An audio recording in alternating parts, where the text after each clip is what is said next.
Have you heard of prebiotics? I'm sure you've heard of probiotics. What about postbiotics? What are they? Why are they important? And how do we know we're getting enough of them? Well, listen in as I dive into the world of pre, pro, and postbiotics. Welcome to Holistic Health Made Simple. Are you tired of chasing fad diets and endless workouts? Frustrated and confused by the conflicting advice on health and weight loss? Well, you're not alone. I'm Jolene, a nutritional therapy practitioner, and I'm here to guide you on a different path through holistic wellness. Together, we'll blend ancestral wisdom with scientific principles, making health and weight loss a reality.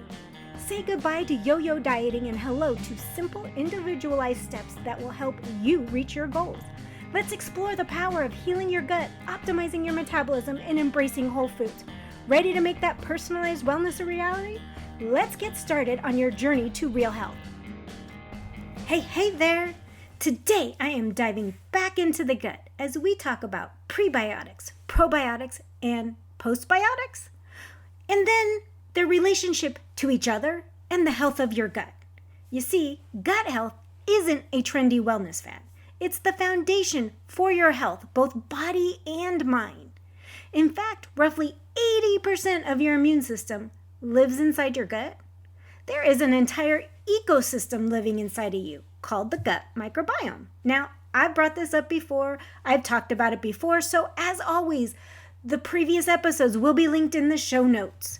So in this ecosystem or gut microbiome, this is where the 100 trillion bacteria live. Yeah, that's right, 100 trillion, and probably even more. They're still finding new ones all the time. But in those bacteria, you've got both what is classified as good and what is classified as bad. Because, like any other ecosystem, the good and the bad create balance. Now, this ecosystem, when in balance, helps digest your food, synthesize vitamins, lowers inflammation. It gets rid of your toxins and it metabolizes hormones. Oh yeah, and it makes around 95% of that feel-good neurotransmitter, serotonin. And this is just a small list of what this magical ecosystem does. This magical microbiome ecosystem is kind of like a garden. So first up, we got the soil nourishers. Think of prebiotics as the rich soil in your garden. They're like the fertilizer and the water that create the perfect environment for your plants to thrive. In this gut garden, prebiotics are the fiber-rich foods.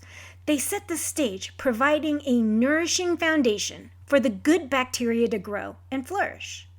More specifically, a prebiotic is a type of non-digestible fiber. It's found in foods and it serves as a fuel source for the beneficial bacteria, the probiotics that live in your gut.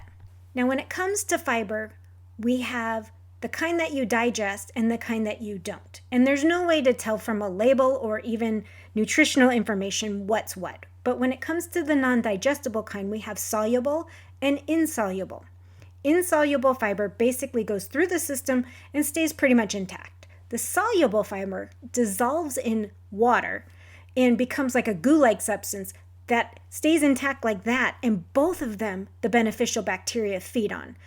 But even more specifically, the insoluble that stays completely intact is also like a broom for your colon to sweep out the toxins as well and the extra foods and waste and all of that. But that's our little fiber talk for right now. So exactly how do prebiotics work? Prebiotics, like I just said, reach the colon undigested.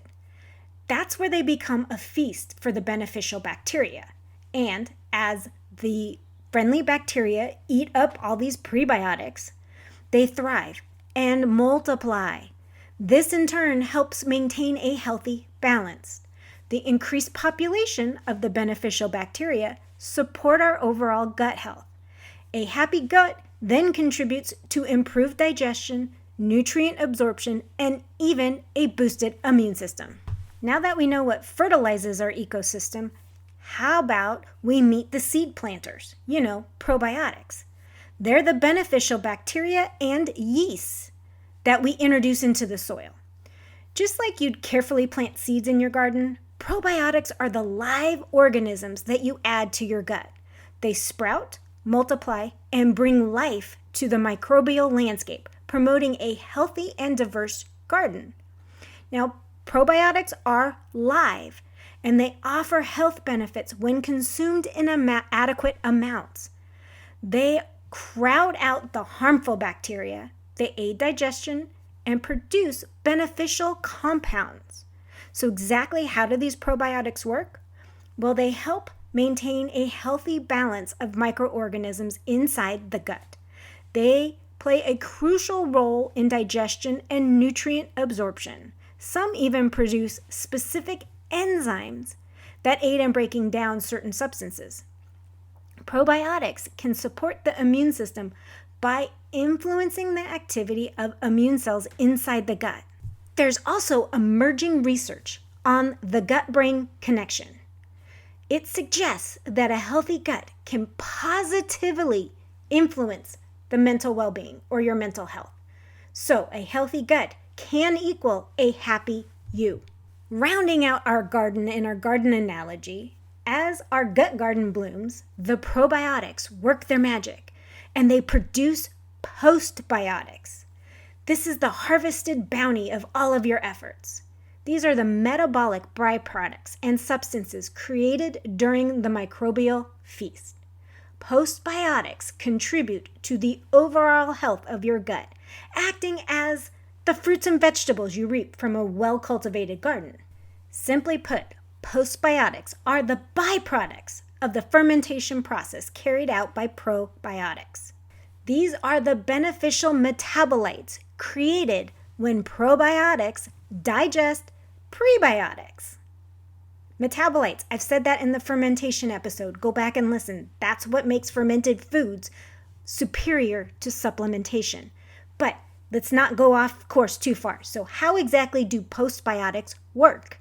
Postbiotics is one of those things that I know most of you never even heard of them before because they're rarely talked about. But they contribute to the overall health of the gut by not only promoting a balanced environment, but a happy environment or a healthy environment inside that gut. Some of these postbiotics have immune modulating properties, which means they help to regulate the immune system's activity. They also can exhibit anti-inflammatory properties, which helps our whole body manage inflammation. One of the postbiotics created during that fermentation process is short-chain fatty acids. This is an energy source for the cells lining the colon, and it will boost metabolism, so it's really beneficial overall. And a lot of people I know ingest short-chain fatty acids for that extra boost. This is your body actually making them. Now that we have a basic understanding of prebiotics, probiotics, and postbiotics, let's look at the synergistic power of all of them together. Prebiotics fuel the probiotics. Probiotics create postbiotics, and postbiotics support both probiotics and gut health. It's a beautiful cycle. This combined effort helps maintain a diverse and resilient gut microbiome, which is crucial for overall health.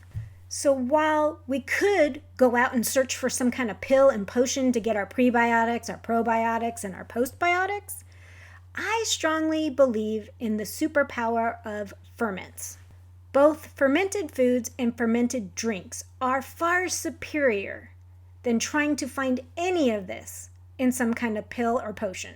You see, when you ferment something, the probiotics inside that ferment create postbiotics. So right off the bat, no matter you're getting a fermented drink or food, you're getting both probiotics and postbiotics together in a way that they're used to being together. So your body works with them better. And then if we're looking at fermented vegetables, we are also getting in prebiotics. So fermented vegetables are actually a triple threat. They have prebiotics, probiotics, and postbiotics. And as always, the key is diversity. We want a diversity of ferments when we're eating them. And we want to stick to whole foods. You need to get in those leafy greens and fiber-filled vegetables for the other prebiotics.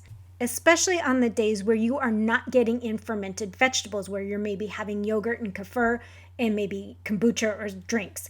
So the days you're not getting in fermented vegetables, you especially need to make sure you get in some fiber. Now, the amount of fiber you need is relative to you. Each person needs their own amount. The amount of fiber that people try to push on everybody isn't necessarily needed. You find your threshold that will fuel your gut properly. You will know when you feel good. Too much fiber can stop you up. That's when you've had too much. Fiber does not make you go poo. Fiber sweeps through the colon and bulks up your poo and helps eliminate toxins. It feeds your gut microbiome. That's basically the main reasons of fiber. It also slows down your digestion, so if you're having glucose spikes, it can help lower it. And that's why you don't need to eat a ton of fiber. What you can get in food, real whole foods, should be more than enough of what your body needs. I'll quickly touch base on what you're looking for if you are buying fermented foods. You want to be in the deli section where they slice the meat. It should say fermented on there or cultured. Those two things mean fermented, and it'll have the good probiotics in it. Sometimes it'll even say it has probiotics in it. When you're looking at sauerkraut, specifically, there are many brands that will have added other vegetables. Buy a variety. Be diverse when you're adding in these things. You only need a tablespoon or two. The same thing goes with kombucha. Look for the one with the lowest amount of sugar. Make sure or try to have some with no added sugar. And that 16-ounce bottle is not a single serving. It's a minimum of 4, if not 8 servings. So don't drink that whole bottle in one sitting. Put 2 to 4 ounces in a glass and dilute it with some water. You don't need to drink the whole bottle. We are looking for little bursts of probiotics, not a flood of them. Your dairy, your fermented dairy, look for things with no added sugar, no added flavors, no sweeteners at all. Keep it simple and plain. Again, you're looking for 2 to 4 ounces a day. You're not looking for a whole cup of yogurt or kefir. Serving size matters. You don't want to overdo a good thing because it can throw you out of whack as well. Just remember to add in a diverse array of fermented foods and drinks and couple that with eating whole foods. That will help your gut ecosystem thrive. To wrap it all up, while each component plays a vital role, their true magic lies in their collaborative effort. A healthy diet rich in all 3 prebiotics, probiotics, and postbiotics, including a variety of fruits, vegetables, and fermented foods, will provide the foundation of a thriving gut garden. By understanding this powerful trio and their teamwork, you will take the steps towards nurturing a healthy gut microbiome and reaping its numerous benefits. On that note, friends, I will see you next time. Bye! Thanks for listening in today. I hope you got some nuggets to take on your health journey. Remember, this podcast is for educational and entertainment purposes. No medical advice is being given. By listening to this podcast, you agree to the full disclaimer, which is linked in the show notes. If you found this podcast helpful, could you take 30 seconds and leave a review? Your feedback means the world to me, and it helps others discover my show. Once again, thank you for being part of my community. Until next time, have a blessed day.